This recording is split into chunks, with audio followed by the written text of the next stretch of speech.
नमस्कार। माननीय पेट्रोलियम और प्राकृतिक गैस एवं आवास और शहरी कार्य मंत्री श्री हरदीप सिंह पुरी जी, पेट्रोलियम एवं प्राकृतिक गैस मंत्रालय के सचिव श्री पंकज जैन जी, फिपी के अध्यक्ष एवं सीएमडी ओएनजीसी के श्री अरुण सिंह जी, फिपी के महानिदेशक श्री गुरमीत सिंह जी, तेल और गैस उद्योग के चेयरमैन, सीईओ, निर्देशक और यहाँ उपस्थित अतिथिगण, उपस्थित पुरस्कार विजेताओं, मीडिया के गण्यमान्य सदस्यगण, देवियों और सज्जनों, सभी को मेरा नमस्कार। आज फिपी पुरस्कार 2022 समारोह में आप सभी के बीच होना मेरे लिए बहुत ही खुशी की बात है। भारतीय तेल और गैस क्षेत्र में विशेष उपलब्धियों को सम्मानित करने के परंपरा को ध्यान में रखते हुए फिपी पुरस्कार समारोह इस क्षेत्र के लिए बहुत ही महत्वपूर्ण है। फिपी पुरस्कार हेल्थी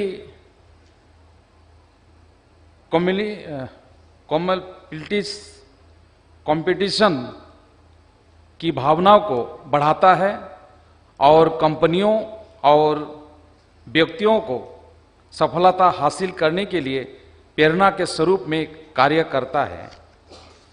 हम सब जानते हैं कि माननीय प्रधानमंत्री श्री नरेंद्र मोदी जी ने भारतीय अर्थव्यवस्थाओं को $5 ट्रिलियन बनाने का लक्ष्य रखा है।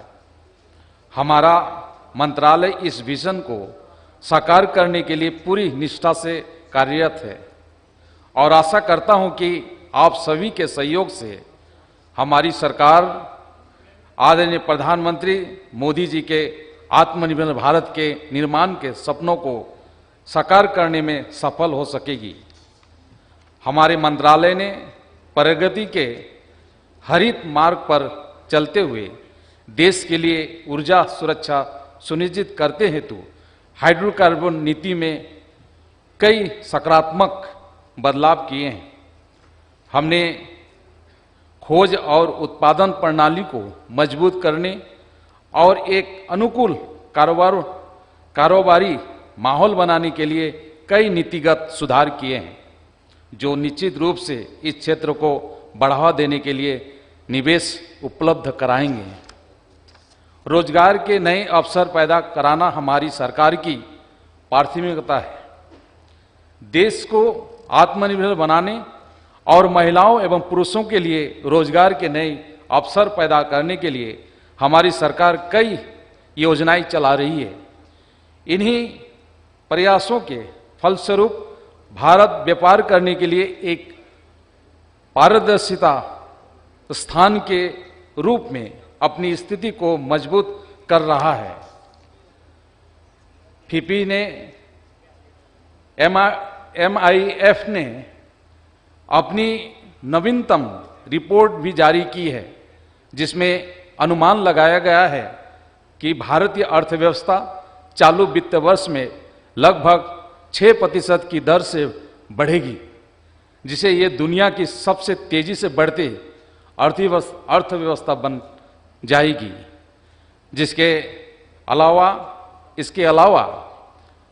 1% की विश्व की दर को तुलना में 2040 तक भारत की ऊर्जा मार्ग लगभग 3% प्रति वर्ष बढ़ने की उम्मीद है।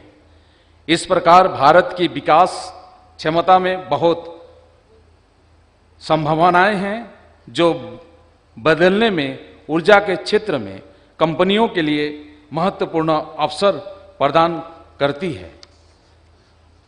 हमारी सरकार द्वारा किए गए कई नीतिगत फैसलों से देश की एक लचीली और आत्मनिर्भर अर्थव्यवस्था की ओर बढ़ने की राह मिली है। हाल ही में मैं एक प्रमुख नीतिगत सुधार में मंत्रिमंडल ने महत्वपूर्ण गैस मूल्य निर्धारण सुधारों की एक श्रृंखला को मंजूरी दी है, जिसके फलस्वरूप देश के गैस की दरों में कमी आई है, जिससे इसके इस्तेमाल को बढ़ावा मिलेगा और गैस आधारित अर्थव्यवस्था के विस्तार का मार्ग प्रशस्त होगा। माननीय प्रधानमंत्री जी द्वारा बताए गए ऊर्जा क्षेत्र के लिए 4 स्तंभ अर्थ ऊर्जा अर्थात ऊर्जा पहुंच, ऊर्जा दक्षता, ऊर्जा स्थिरता, ऊर्जा सुरक्षा हमारे मार्गदर्शक सिद्धांत है। सरकार ने इस दिशा में जैव ईंधन के महत्व पर जोर दिया है। भारत पहले ही अमेरिका और ब्राजील के साथ एक जैव ईंधन गठबंधन बनाने के लिए अपनी G20 अध्यक्षता का लाभ उठा चुका है, जो भारत में जैव ईंधन की पूरी क्षमता का उपयोग करने में सहायक होगा। वैकल्पिक ईंधन के क्षेत्र में भारत की ग्रीन हाइड्रोजन पॉलिसी एक महत्वपूर्ण पहल है। इसके तहत भारत में 2030 तक 5 मिलियन टन ग्रीन हाइड्रोजन के उत्पादन का लक्ष्य रखा गया है। हमारी तेल और गैस कंपनियों इस लक्ष्य को पाने के लिए अहम भूमिका निभाएगी। ऊर्जा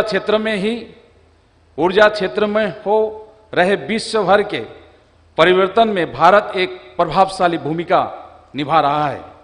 भारत एक हरित और समृद्ध कल के लिए प्रतिबद्ध है और 2070 तक नेट जीरो के लक्ष्य को पाने के लिए समर्पित है। मैं तेल और गैस क्षेत्र में कई संस्थाओं, व्यक्तियों की प्रतिभा और उपलब्धियों को पहचानने में फिपी द्वारा किए गए प्रयासों को सराहना करता हूं और अपने लिए एक विशेष जगह बनाने में फिपी टीम के बेहतरीन प्रयासों के लिए प्रशंसा करता हूं। यह वास्तव में भविष्य में अपने संबंधित क्षेत्रों में नए कीर्तिमान हासिल करने के लिए सभी प्रतिभागियों के लिए फिपी के द्वारा बनाए गए एक प्रेरक मंच है। मुझे सच में विश्वास है कि इस तरह के प्रदर्शन के साथ आज उपस्थित सभी प्रतिभागियों विजेता हैं। मैं एक बार फिर इस यादगार दिन के आयोजन के लिए फिपी को अपनी बधाई देता हूं और आपकी आगे की सफल यात्रा की कामना करता हूं। सम्मानित किए गए सभी पुरस्कार विजेताओं को मेरी बधाई और शुभकामनाएं। धन्यवाद। जय हिंद।